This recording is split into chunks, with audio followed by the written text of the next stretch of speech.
interpreting the news, making sense of the headlines. Afternoons with Rob Breckenridge on 770 CHQR. Join the conversation by phone or text 403-974-8255. Out of town toll free 1-800-563-7770. Afternoons with Rob Breckenridge, 770 CHQR.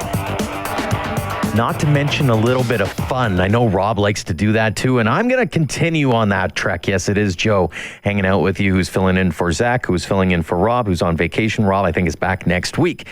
We're going to have a little bit of fun here now. We're also going to have a lot of fun tonight at McMahon Stadium for not just a football game, but also a little mini rock concert. We have Jay, Brian, Kevin, and Dan, a.k.a.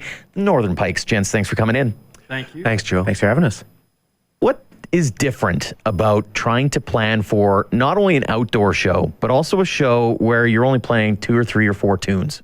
You, during a normal show, you've got plenty of real estate to kind of play with the moods. Mm-hmm. And one thing that we do and have done for a long time is over a 90-minute set, maybe around the 55, 60-minute point, we start amping up the energy. And we generally leave audiences hopefully wanting more. That's the plan. Mm-hmm. It usually happens. In a situation like this, you've got to kind of turn it on pretty quick. Get right to the meat of it. Exactly. It's like the difference between a 5-course meal and a little plate with a couple of appetizers. So we're going to serve up our best appetizers tonight. Yeah. In jazz music, generally you can have like 28 bars to kind of just sort of get into your solo. And rock music, you gotta burn from note one. So it's kind of a rock set tonight. Yeah. I believe that. Yeah. Looking forward to the outdoor aspect of it too. I've always loved outdoor, only because the acoustics, you don't get any bounce back for the most part. From your guys' standpoint as performers, does that present any challenges or any benefits?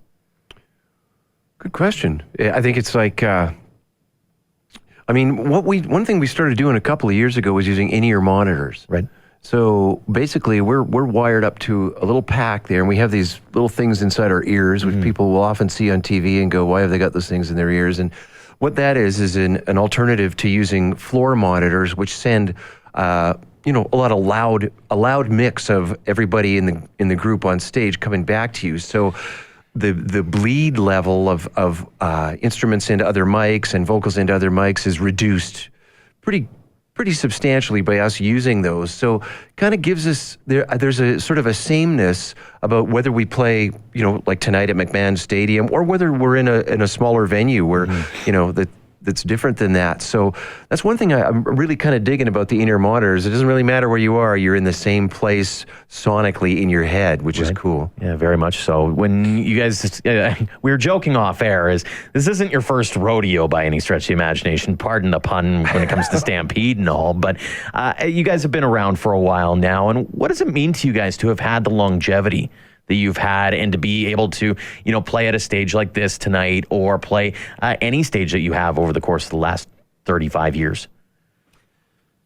Well, it's interesting. We've had songs on the radio for 30 years now, and hearing people sing back lyrics from songs is really cool. Mm-hmm. It's hard to explain what that feeling is like, but it's a great thing. Mm-hmm. Yeah. I think, for me, my professional life and my personal life are kind of melding in that I'm really happy that when I wake up in the morning, that I'm alive still. Right. Here I am. I'm living another day in this life now. I'm 56 years old, and I feel the same way about the band. It's like, here we are in Calgary playing. Like, who would have thought? I didn't think about this when I was in my 20s or 30s about, I hope we're playing McMahon Stadium when I'm 56. It just never crossed my mind. So when, this is our 35th rodeo this year, and yeah, we've been around a little while, and it's kind of remarkable. It amazes me that people are still paying money to come hear us play. That is phenomenal. It's amazing. Does that still set the butterflies off for you guys? As a performer, I do the same thing where I go, okay, the butterflies are still going, which means it's a good thing, because I always call it a good nervous, right? Yes, it means that I actually care about what's going on. So you guys still get that moment where you're able to stand up there and be, I'm still doing this. This is still my reality. I feel like I've got something to prove every time I get up there. Mm-hmm. Yeah, I feel more comfortable going up on a stage than I do buying a coffee. So, the one-on-one interaction is actually kind of harder than just getting up there and doing what we've been doing for decades.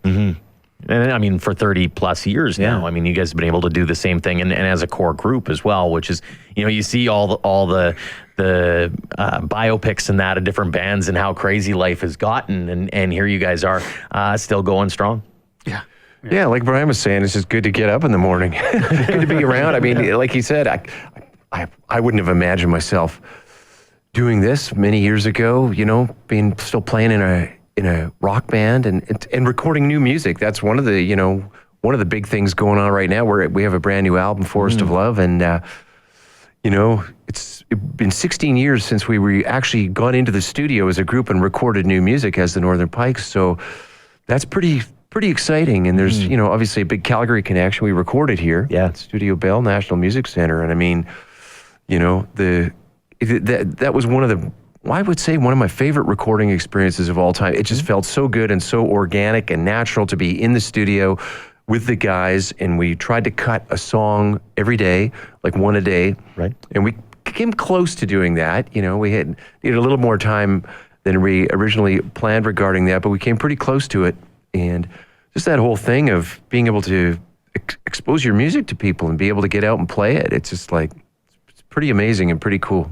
I was going to ask about that. I was going to say, too, we were firing on all cylinders. There's the four of us in the studio, but it wasn't like, okay, we're going to record somebody's vocal and then the other three sit dormant. It's like, Don's working on a website thing, Brian's writing lyrics, I'm working a guitar part while Jay's singing. We were, there was no downtime. It's like we just go, go, go, and that's why I think it was so efficient. I was going to ask about this recording and the new album in particular. Is after you've gone through that layoff, did you find it was kind of like riding a bike and getting back on it, or did it take a little bit of work to kind of get everything, peachy keen again? Because again, things have changed. I mean, whether it's technology or the other aspects of recording, it's probably a little different than it was, even 5 or 10 years ago, let alone 16 years, as you mentioned. It might make for a more interesting story if we said that we were, we had to kind of flounder a little bit in the beginning, but we didn't. We literally just jumped in, and it was just business as usual. It was, it's like those rare friendships that we have where you don't see or talk to the person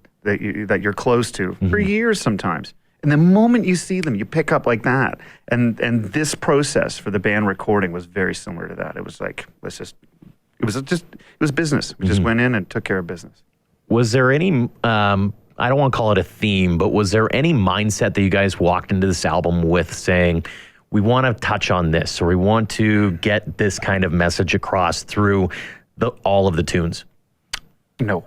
I don't think so. No. It was, in fact, we didn't really share much in the way of material prior to going in. In fact, it was so much so that on a daily basis, we didn't know what we were going to do. We would get there in the morning. It's like, okay, who's got a song? I was like, oh, I got this thing. You started strumming out for the boys, or maybe a rough recording of it. And that was our launch pad for the day. So, after 11 full days of tracking, you're left with this collection of music, and you're kind of looking at it and sort of trying to figure out if it has a, kind of a collective form. But at the end of the day, the collective form is the four of us that made it. That's the thread. That's the thing I love about our band, is that there's a tremendous amount of diversity within the group musically, but it's still the same four people kind of singing and playing and writing all this stuff. So that's the thread that kind of holds it all together. And a lot of trust, which is, that's the fun thing, to bring in a song and to know you don't have to come up with every single detail and everything. You can just kind of lay it out there and go, what do you guys think? And everybody starts contributing. And I would say, fortunately, everybody in this band has pretty good taste. At least I think we all agree with each other's taste, because at the end of the day, we go, okay, I like what's happened. There's one collective objective in there, and that's to make a great record. It doesn't matter who does what. It's like, let's just deliver. Let's deliver as a unit.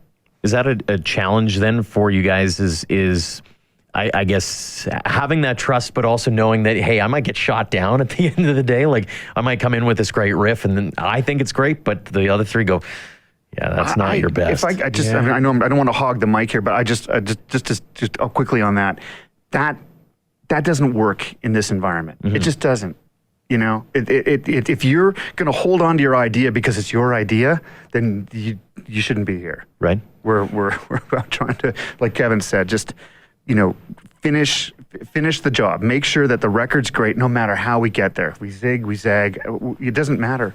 You know, Jay, at one point we were working on one tune on the record, and he's like, what if I played a guitar part? What if you played a guitar part like this? I'm like, well, you're playing it. Go do it. I don't hold any kind of like, I have to, I'm the guitar player, so I have to play this. It's, we're just trying to make a great record, period. However we get there. Have you guys found that your songwriting has evolved over the years at all?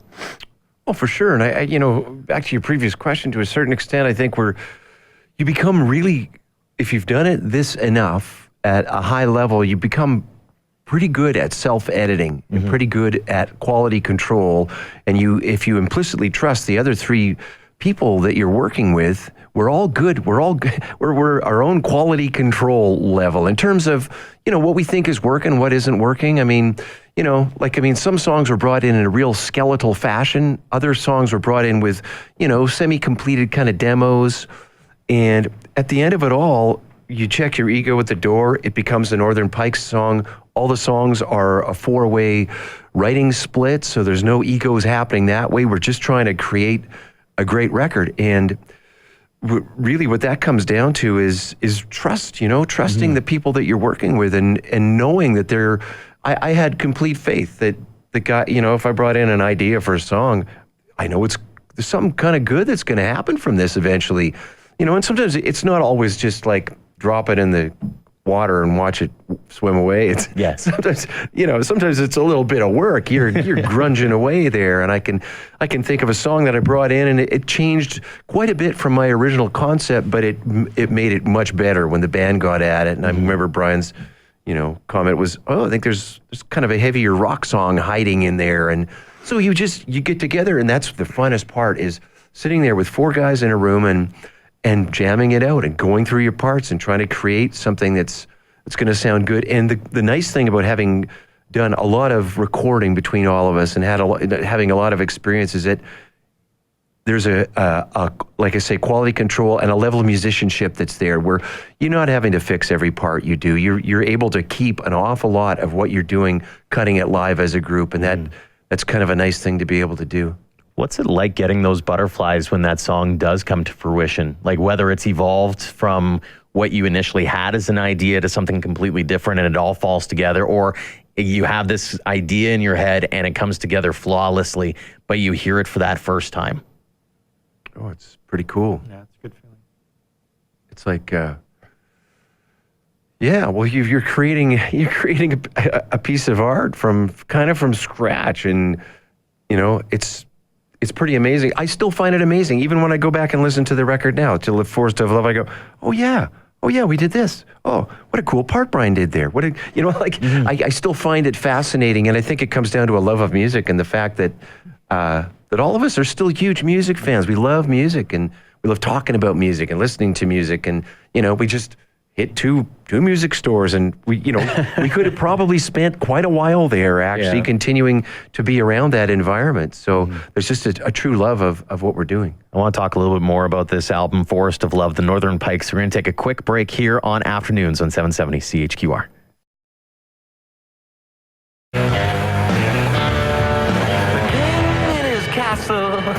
Thinks they really love him. The people all just smile and wave, but they want a revolution. King in His Castle is the name of that tune. The latest Northern Pikes album called Forest of Love, and the guys are in the room. And I wanted to ask, on this green little album, what is your favorite song? Do you have one, or even a favorite moment within a song? We'll go around the table. Well, for me, actually, it's interesting. One time I remember we were in the States touring, and we did an interview with a radio station, and the DJ there said when he gets a new album, he listens to the longest song first. And I thought that was really kind of cool. And on this record, a song called Will Over Will is the longest song. And for me, a lot of times that song is my favorite. Right. Go around the table. Yeah, like Donnie was saying before, it changes quite regularly. And when I go back and listen to the record, enough time has passed now. When you're in the midst of working on an album, you tend to think of it in a more technical sense. And when you get to distance yourself a little bit through time, you can sort of look at, now I'm hearing this more like music again and more like songs again. And So it changes for me all the time. But yeah, right now, I'd say probably Will Over Will is one of my faves, and I'd have to say another one would be Don't You Give Up. Yeah. Don't You Give Up. It's just that one came about very naturally, and I'll let the other fellas tell you about that as it happened here. But it changes all the time. It's very fluid for me. Kevin? My most recent favorite was Juliana, and that's because I like the arrangements on it. But yeah, it just keeps flipping. Every time I hear the record, I kind of get surprised by something that happened. And again, it's because it happened so quickly. The record, like I'm sort of in shock as we keep talking about it. It's like, yeah, I can't believe it went down that quickly. And that's why I can listen to it. Most records that are this whole labor where you drag on for months and months and months, they become impossible to listen to because you hear the labor. And in this case, I don't even hear the work because it just went by so quick. Right. Finish it up. My 21st century short attention span just heard King in His Castle bleeding through your headphones there, so I'll go with King. Yeah, that's the one. You guys recorded, as mentioned, here in Calgary, and we were talking off air about it. This was a pretty special location for you guys. You really liked playing, doing the album right at the National Music Center. Yes, it was a great experience. We've done so many interviews today. I don't know if we've mentioned this story yet, but I don't think we have. We played at the King Eddie in the fall of 2017 on our Big Blue Sky tour, right. and took a tour. Met Andrew Mosker, and he was very persuasive in convincing Don and I that the band should. You guys really should. Oh, I said, oh yeah, we'll think about it. No, you should really just and right away. Maybe in 6 months. No, I think it should be sooner. Right now. Pretty much. It was like, answer me now. 5, 4, 3, 2, 1. Answer now. So yeah, it was. The offer was there. The motivation was there. I think we were recently completed as well too. The Northern Pikes is a 4-piece band, and for a period of time in the 2000s. We were a 3-piece, and I think maybe didn't. I don't know. It never came up. So my assumption is that we the three of us collectively thought that we shouldn't record right now or didn't want to record. I don't know what it was, but it never came up. When we were planning to go out on the Big Blue Sky tour, we really wanted a 4th member to kind of flesh out the whole thing, and Kevin came into the picture. And after 29 shows and a month and a half or something, it was crazy intensive experience. We felt like a foursome now, and it felt like the all the energies and the strengths of the band, which is 3 singer-songwriters, had been. It was returned. We were sort of back to our original form, and it seemed natural for us to, at that point, to go in and make a record. Yeah. So. Forest of Love is what it's called. Is there a meaning behind it to each of you? Do you have a specific meaning in mind behind it? I'm always curious about the naming of an album. Well, it was late in the game that we named it that upon the suggestion of a good friend of ours, and Forest of Love, it's just like the whole song, it's really just kind of a fun and somewhat silly song about when you fall deep in love and that whole sensation of it takes over everything in your world and you're just completely consumed by it, and it doesn't matter what you do or where you go or who you see, this person and this relationship and this whole situation you're in is totally dominating your consciousness and your subconsciousness, and that's really where the song kind of came from, and it just seemed like kind of a catchy title, and we like the green thing going on. It sort of seems very plant-like. Right? Well, and it's just, like I said, it's always funny when you have that album title, and sometimes it's got a deeper meaning, even if it's just like some people will go, oh, it's just a song on one of the albums, and they just picked one of it, right? And here you have, maybe there's a hidden agenda behind it, or a hidden thought behind it, right? No, I don't think we have any kind of message that we're going, okay, we got to make a record so we can lay this message out. It's music first, and yeah, it doesn't say anything satanic. Yeah, no. What was the most gratifying part, final question for you guys, about seeing this thing come to fruition and finally getting, becoming whole again, as maybe you put it? Go ahead, Donnie. Lay it on them. Well, for me, actually, like you say, just holding a new product. I mean, there's something tangible about that. It's amazing that it took us 16 years to actually make a new record, but actually finishing it, having it out, and now playing new songs live is really quite amazing. That's a wonderful thing. I suppose there's a difference between an artist and an entertainer. Right. And I like to think that maybe we're both. We're kind of a hybrid of both. Mm-hmm. And when the artist who wants to sort of express his or herself or their self through the release of music doesn't get to do that, they start feeling kind of half a band or half a person. And so we feel whole again, let's put it that way. Yeah. Yeah, we were kind of in a limbo land for a number of years. I mean, we were always a 4-piece band, and Merle, who's still a great friend of us, as he always will be, but he just got sick of playing music in 2005, and really, we played sometimes as a 3-piece and sometimes as a 4-piece with our hired gun keyboard player Ross Nikiforik for some of the stuff, and really until Kevin came into the picture, and it was very natural. I mean, we're all huge Grapes of Wrath fans, and when he came in as a 4th person, singing, playing, writing, and even the first gig we ever played, which was in Niagara Falls just over 2 years ago, it just seemed so natural and so right. And I think what happened was we did the Big Blue Sky tour in the fall of 2017, and the wheels got turning, and wow, we're rejuvenated. This is part 2 of this band, and everybody's creative juices got going, and that really was a big part of let's go in and do this. And the sky's the limit now. I mean, we're already kind of planning new recordings down the line here, and we're having so much fun playing live. I really feel like the band sounds as good as, if not better, than we ever have in a live situation. And we're all, like I say, like Kevin was saying, every gig's a special gig. It's an event for us, and we have an absolute blast doing it. Looking forward to it. Guys, thanks for coming in. The Northern Pikes here on Afternoons on 770 CHQR. Thanks again, guys. Thanks. All right. See you soon. Tonight.